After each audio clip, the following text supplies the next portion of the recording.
दे बेटा, question number है मेरे पास 14। X Y and Z are partners in a firm sharing profits in the ratio 2:1। Simple बता रहा है और कैपिटल्स उसने बताई है फिक्स्ड है। ठीक है, कह रहा है 5 lakh 5 lakh 2,50,000 respectively. The partnership deed provides that interest on capital is to be allowed 10%। कितना देना है? 10%। Z is to be allowed a salary, क्या जेड को सैलरी देनी है 2,000 rupees per month. Profit for the firm for the year ended 31 March 2021 after debiting Z salary 4 lakh. यानी Z की salary देने के बाद जो मेरे पास प्रॉफिट है 4 लाख है। अगर मैं इसको प्लस कर दूं तो बिफोर हो जाएगा। बात समझ रहे? अगर मैं इसको बिफोर कर दूं, कहने का मतलब है कि जो उसकी सैलरी 2,000 है और पर मंथ के हिसाब से कितनी होगी बेटा? 24,000। तो बेटा देख, मेरे पास प्रॉफिट कितना है? प्रॉफिट कितना बताया बेटा? 4 लाख रुपए। कितना बताया? 4 लाख रुपए। तो प्रॉफिट लिखेंगे यहाँ पे 4 लाख प्लस 24,000। ये क्या थी?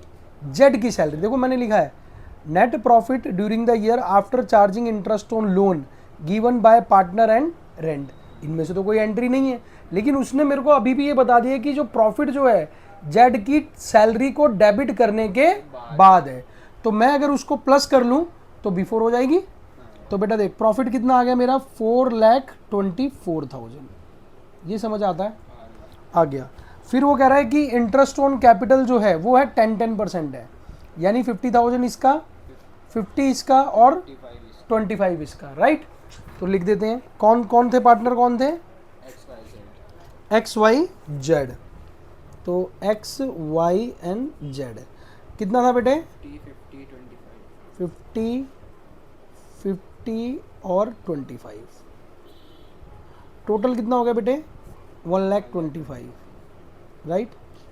अब क्या बताया उसने कि जेड की सैलरी तो देनी पड़ेगी भाई, तो यहां लिख सकते हैं, यहां लिख देता हूं, ऐसे ही लिख देता हूं जेड सैलरी कितना बेटा? 2,000 इंटू 12, 24,000। क्या ये समझ आता है बेटे? सिर्फ उसने एक बारी की थी इस क्वेश्चन के अंदर, क्या कि जेड की सैलरी देने के बाद प्रॉफिट इतना आया है, तो मैंने उसको ऐड कर दिया, बिफोर हो गया। बोलो नहीं? ठीक है, ये हो गया 4,24,000। और कुछ दिया हुआ है कि रिजर्व में ट्रांसफर किया? नहीं, ये टोटल कर रहे हैं। ठीक है भाई, तो किसका प्रॉफिट, किस किस को? X Y and Z. हाँ, प्रॉफिट आएगा बेटा 2,75,000। उसने मुझे रेशो बता रखा था, कितना रेशो बता रखा है? 2:1। ठीक है, कितना बता रखा बेटा? 2:1। तो देखो 2:1 बता रखा है, यानी 2,75,000। इसको डिवाइड कर लो कितने से? 5 से। ठीक है, पहले 5 से कर लेते हैं। 5 से करेंगे कितना आएगा बेटा? मेरे हिसाब से आएगा 55। हाँ भाई, 1,10,000 इसका, 1,10,000 इसका आ जाएगा और 55,000 इसको मिल जाएगा। क्या ये इक्वल आ रहा है इसके? राइट। क्वेश्चन समझ आ गया ना? बिल्कुल सीधी सी बात सिर्फ ये थी, इसलिए कराया है क्वेश्चन कि उसने जो प्रॉफिट बोला कि 4 लाख का प्रॉफिट है, लेकिन जेड की सैलरी डेबिट होने के बाद है, तो मैंने उसे बिफोर बना दिया। क्लियर? क्वेश्चन नंबर था बेटा ये 14 एप्रोप्रिएशन का। राइट। एक क्वेश्चन और है इंपॉर्टेंट, वो और करते हैं।